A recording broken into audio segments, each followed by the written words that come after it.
Sekarang saya lagi berada di lapas kelas 3 Pagaralam.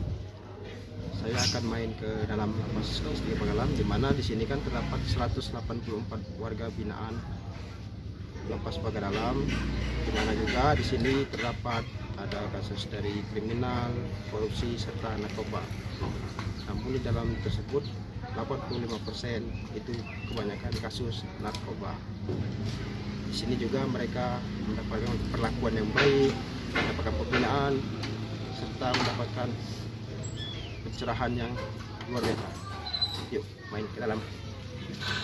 Hadapi dengan senyuman semua yang terjadi, biar terjadi. Hadapi dengan tenang jiwa, semua kan baik-baik saja.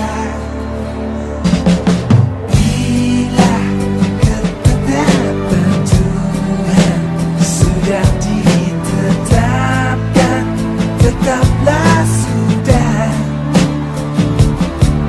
Tak ada yang bisa merubah, dan takkan bisa berubah.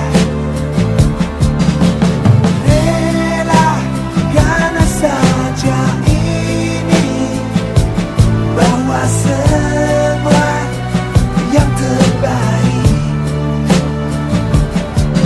terbaik untuk kita semua. Menyerahlah untuk menang. Baik, sekarang kita sudah sama Pak Renaldi Ahmad. Kali ini kita akan berbincang sedikit mengenai lapas kelas 3 Pagaralam. Baik Pak, bisa diperkenalkan dulu Pak? Oke, Mas Wahyu, perkenalkan Pak Bisa, nama saya Renaldi Ahmad. Saya di sini selaku sebagai ketua pembinaan di lapas kelas 3 Pagaralam. Saya di sini baru menjalani sekitar 5 bulan baru. Pak, bisa diceritakan Pak mengenai visi-misi di dalam lapas ini, khususnya di bagian pembinaan? Ya, jadi visi misi dari lapas Pagaralam adalah memanusiakan manusia, memanusiakan warga binaan menjadi manusia bersih berguna kelak setelah bebas. Jadi penjabarannya itu ada di bagian pembinaan. Jadi di sini kita pembinaan memberikan pelatihan, baik pelatihan kemandirian, pelatihan kerohanian, baik bimbingan, keahlian dan lain-lain. Selama 5 bulan di sini Pak, ada nggak suka duka menjadi bagian pembinaan? Ya. Jadi kalau ini Mas ya, kalau bercerita tentang suka duka ini banyak lah sukanya sini Mas. Sukanya, Ya, ya. karena jujur kita sebagai petugas pemasyarakatan dalam hal ini di pembinaan, kalau kita memang dari awal kita niatnya pengen memang untuk mengabdi kepada negara, kepada masyarakat dalam hal ini warga binaan, itu niatkan kita sebagai ibadah. Mudah-mudahan banyak sukanya Mas yang kita dapat. Contohnya kita di sini kita nambah saudara banyak. Jadi warga binaan yang di sini yang merasa mereka tidak pernah dikunjungi oleh keluarganya, mereka berkeluh kesah dengan kita. Jadi seringnya kita berinteraksi dengan mereka, ada rasa memiliki kita sebagai petugas dengan warga binaan. Jadi kadang-kadang kita sebagai petugas ada masalah ataupun ada pekerjaan di luar misalnya yang tidak bisa kita selesaikan, kita minta tolong sama mereka untuk misalnya benerin apa mereka bisa. Nah itu tadi ada. Jadi kalau saya sih jujur secara pribadi banyaklah sukanya dibanding dukanya. Bisa Pak diceritakan tentang program bagian pembinaan khusus ini? Ya. Hari ini? Jadi untuk tahun 2019 ini Pak Mas Wahyu, kita 2020 ini kita di Lapas Pagaralam memiliki beberapa program pembinaan. Itu ada 2 program pembinaan, satu program pembinaan kemandirian, lalu kedua program pembinaan kerohanian. program pembinaan kementerian itu berorientasi ke dalam hal memberikan keahlian kepada warga binaan yang bisa langsung dipraktikkan nanti apabila mereka keluar. Contohnya itu pemberian pelatihan jangkrik, peternakan jangkrik, perikanan ikan lele, pembuatan TP, pengelasan dan lain-lain.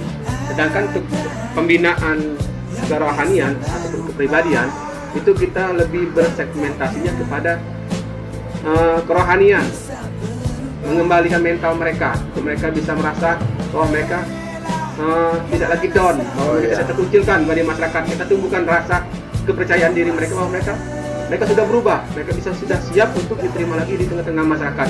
Itu bisa kita lakukan dalam program. Satu, kita memberikan kerohanian dalam bidang pondok pesantren, pengajian, lalu kita adakan perpustakaan membaca di sini bekerjasama dengan perpustakaan daerah. Lalu kita juga ada paket. Kadang-kadang kalau yang tidak ada bisa membaca, kita berikan dan kita kasih latihan untuk supaya dia bisa membaca atau menulis dan juga membaca Al-Quran di sini, Pak. Jadi warga binaan itu kan bakal ini Pak, keluar dari sini dia bakal bisa berubah. Iya, jadi kita pengennya sifatnya di sini mereka dulu yang di luar itu ngomong tidak terarah, tidak bisa ngaji, tidak bisa sholat, tidak bisa punya keahlian. Kita berharap selepas keluar dari sini mereka mempunyai skill, mempunyai akhlak yang mulia, bisa berbaur dengan masyarakat, bisa terima oleh masyarakat, bisa membangun tempatnya untuk menjadi lebih baik lagi. Nah, terakhir Pak, untuk pesannya Pak untuk warga binaan dan untuk masyarakat yang memang jangan sampai masyarakat tuh ngelakuin kesalahan itu kan. Ya, jadi pesan saya selaku kepala pembinaan di Lapas Kelas 3 Pagar Alam, mewakili kepala lembaga pemasyarakatan Kelas 3 Pagar Alam. Ini kami berharap semoga teman-teman kita, teman-teman kita, warga-warga kita, masyarakat kita yang harus kita rangkul. Kami berharap kepada teman-teman warga binaan Lapas Pagar Alam, tolong berubah. Kasihan dengan keluarga kalian di luar sana yang sudah merelakan, sudah mengurus kalian selama di sini. Tolong tunjukkan bahwa kalian sudah bisa berubah selama di sini.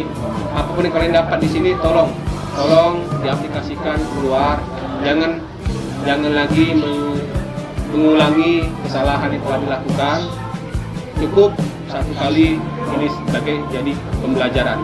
Sedangkan untuk masyarakat, mari kita mematuhi seluruh tata tertib yang ada di masyarakat yang ditetapkan oleh pemerintah, baik itu tata tertib masyarakat maupun hukum maupun apapun itu tolong ditaati. Jangan sampai nanti kita berujung ataupun nanti bermasalah dengan hukum, pada akhirnya nanti lalu masuk ke dalam lapas. Nah, itu saja perbincangan dan wawancara saya sama Pak Rinaldi Ahmad. Untuk semuanya, setiap orang itu mempunyai masalah, tapi bagaimana masalah itu kedepannya kita pelajari lebih baik lagi gitu.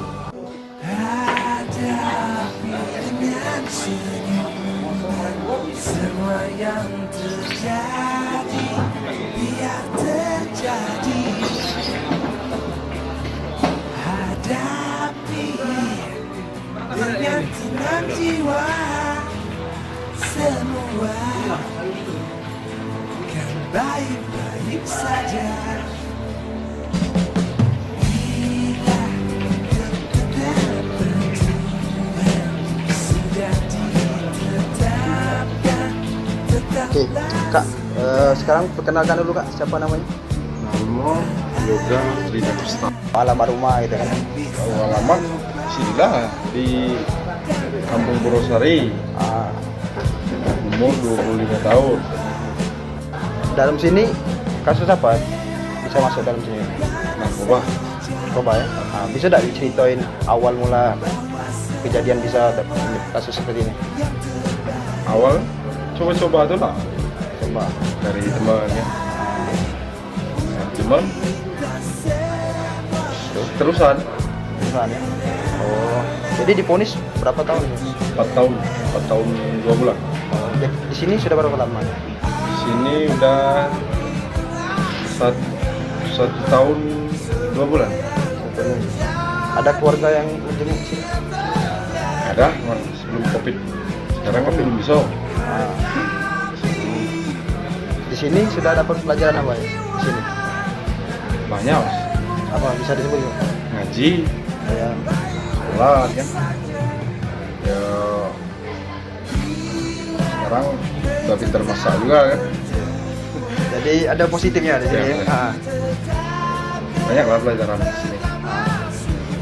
Kira-kira untuk kedepannya kalau keluar dari sini apa yang harus dilakukan? Ya, buat pelajaran sih intinya berubah lah. Narkoba ya jadi sesalan lah.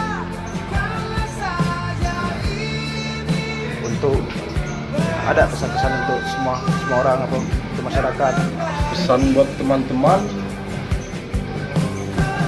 ya agak jangan coba-cobalah untuk mengkonsumsi narkoba. Nggak enak di sini.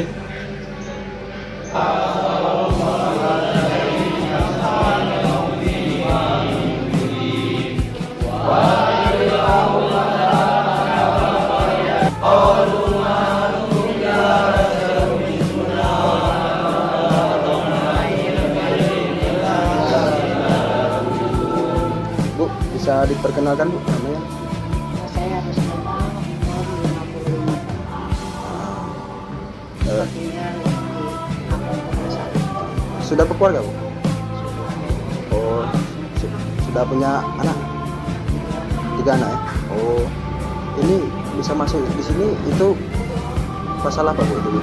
Salah narkoba awalnya Ah. saya tuh kan catering ya, Iya. ngisi catering di sini. Hmm.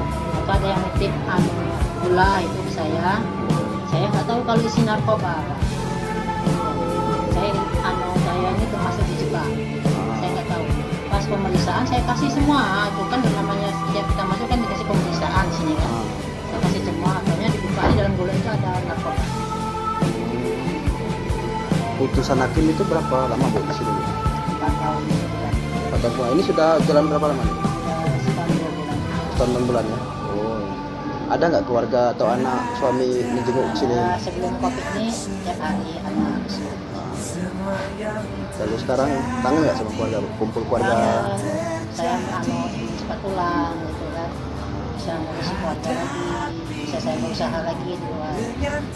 Di sini sudah ada pelajaran apa Bu? Banyak juga di sini. Saya yang tadinya nggak pernah sholat duha di sini bisa sholat duha. Lagi Bu? Bisa kalau ada acara sekali-sekali ibu-ibu sudah bikin kue di sini saya bikin kue. Boleh ceritakan Bu suka dukanya yang terjadi di sini, sukanya apa, dukanya apa gitu kan di sini kan? Sukanya namanya kita kan di sini bisa ketemu sama orang-orang di sini ya, bisa yang nggak kenal akhirnya kenal kan. Kalau dukanya saya ini suka keingetan sama anak-anak gitu kan. Nah, sering ingat kapan malam itu sholat tahajud saya suka nangis. Untuk kedepannya Bu, gimana untuk Ibu sendiri kedepannya? Ya, kedepannya saya karena saya tuh jualan di rumah ya. Ya terus saya akan melakukan jualan saya akan buka laundry ya. Itu aja. Saya bisa lanjutkan. Sedikit misal tadi ya. Saya sangat menyesal Pak, karena saya itu nggak tahu menahu karena saya dititipin orang. Bisa memberi pesan untuk semua orang apa untuk orang-orang di luar sana jangan Ya, untuk orang-orang yang di luar sana saya kasih peringatan, kalau ada seseorang yang menitip sesuatu apapun yang tidak dikenal jangan diterima, karena itu akan merugikan kita sendiri. Itu aja. Selalu hati bertanya,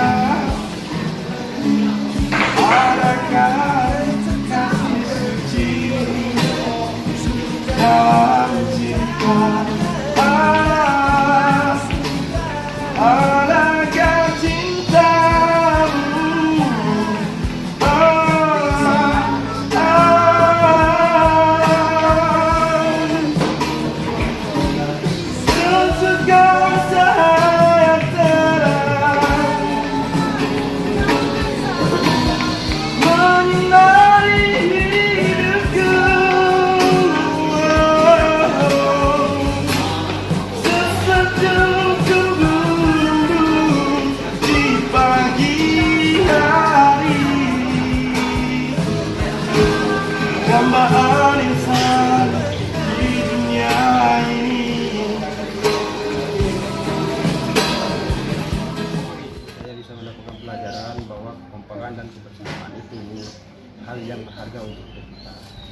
setiap manusia pasti melakukan kesalahan. Tapi bagaimana caranya kesalahan itu kita jadikan pengalaman dan pelajaran agar lebih baik untuk kedepannya. Terima kasih. Assalamualaikum warahmatullahi wabarakatuh.